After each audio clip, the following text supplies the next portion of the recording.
Fiscalística en torno 2019 para COEM-TV y Coffee Low. Soy Rodolfo Guerrero Martínez y qué gusto que nos dé un poco de su tiempo el doctor Fernando Agraz. Muchas gracias a ti. Darnos un espacio. Gracias a ti por la invitación y un gusto poder platicar con todo tu público, Samuel Rodolfo.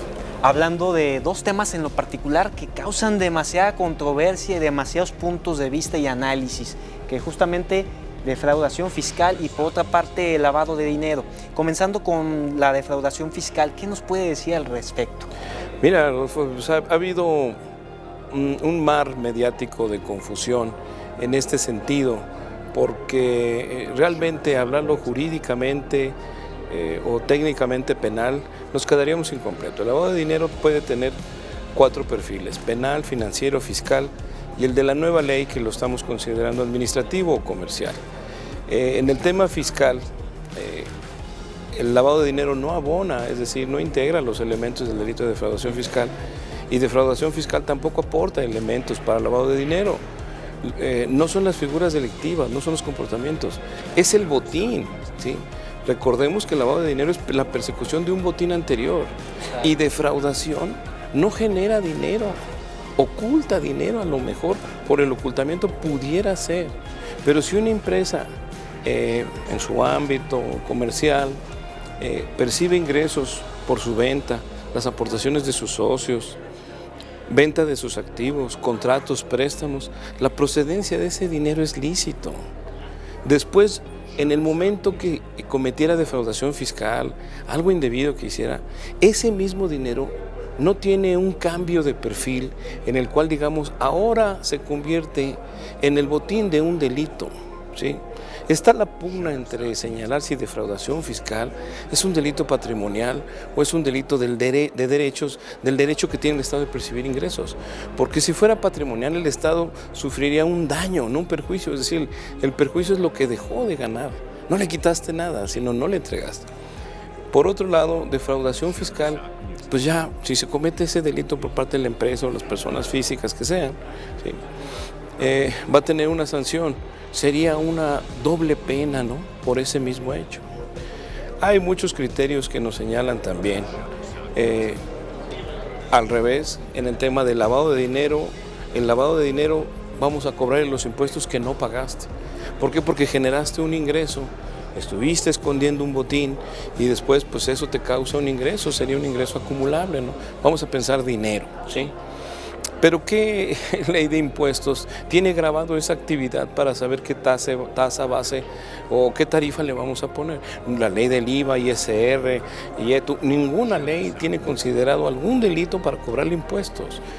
Más aún, hay un tratado internacional, el Tratado de Viena, en el cual hay una restricción a cobrarle impuestos a los delitos, ¿no? Entonces podemos señalar brevemente que defraudación fiscal no integra elementos de lavado de dinero y el lavado de dinero no integra elementos de defraudación fiscal, ¿sí? Sin embargo, ahora vemos que ha habido muchos cambios. Hoy en día, precisamente el día de hoy, que se incluyeron nuevos delitos graves en el artículo 19 constitucional, fíjate, no pusieron lo que tanto habían estado diciendo por parte de Prodecon y de Hacienda: la compra-venta de facturas, el acto simulado, ¿sí? Las operaciones inexistentes no se señalaron, no se incluyeron, ¿sí? Se incluyen otro tipo de temas, pero no se incluyó este perfil, digamos, simulado ante Hacienda, ¿no? También yo te comentaba hace un momento que en el tema electrónico, en la reforma penal que no hubo en el sexenio pasado, hubo unas inclusiones en el 2016, lo que nos faltó es realmente hacer un análisis del tema electrónico y por el cambio del sistema acusatorio, ¿qué es lo que sí se puede hacer? Porque desafortunadamente llegó la encrucijada del cambio al sistema acusatorio y los ministerios públicos, pues fiscal, no estamos capacitados. Esto lo hablo como compañero de la Procuraduría, ¿sí? Entonces hay que ir a hablar y no hay esa inclusión de todos los temas, ¿sí? El derecho fiscal no está peleado con el derecho penal, pero no está homologado tampoco. ¿Qué es lo que sucede? El derecho estaba hecho para tratarnos entre nosotros, Rodolfo, no con máquinas, ¿sí? La máquina es un instrumento en el cual, pues por definición, no se le puede engañar. Lo que se puede hacer es utilizar Y por ejemplo, el delito de defraudación fiscal necesita el engaño. Y si tú haces toda tu contabilidad y versas toda tu información en la máquina, ¿en qué momento hablaste con alguien de Hacienda? En los temas de prescripción, en los años 90, finales del siglo pasado, y fíjate, un siglo, ¿no? Ya hablamos del siglo pasado. Hubo una pugna por el tema de prescripción. ¿Cuándo empezaba la prescripción? Y hubo criterios muy desafortunados en los que se señalaba que sí se daba la prescripción porque la conducta quedaba suspendida en el tiempo hasta el momento en el que Hacienda se diera. Cuando el delito se había cometido 6, 7, 8 años atrás, olvídate de 5. Porque son 5 años fiscales, luego tengo un conocimiento del delito del delincuente y échale 3 más. ¿Sí? Entonces, qué difícil era señalar ese punto. Actualmente, el reto, yo creo, no solamente de la autoridad fiscal, sino de todo el Congreso, es definir realmente cuáles son los elementos electrónicos, cuál es la vida electrónica que tenemos, ¿no?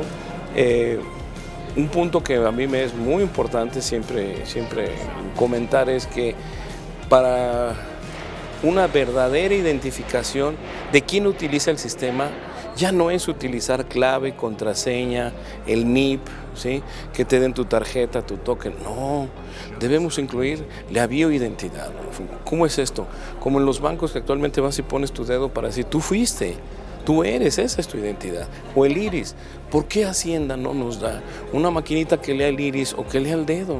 No son caras, y menos a granel, no menos a mayoreo. Claro. De esa manera sabrías bien quién hace los actos. ¿Por qué no incluir en las revisiones que siempre vaya el visto bueno del administrador o del presidente del consejo para dejarlos de toda esa problemática, todo ese tipo de cosas? ¿Sí?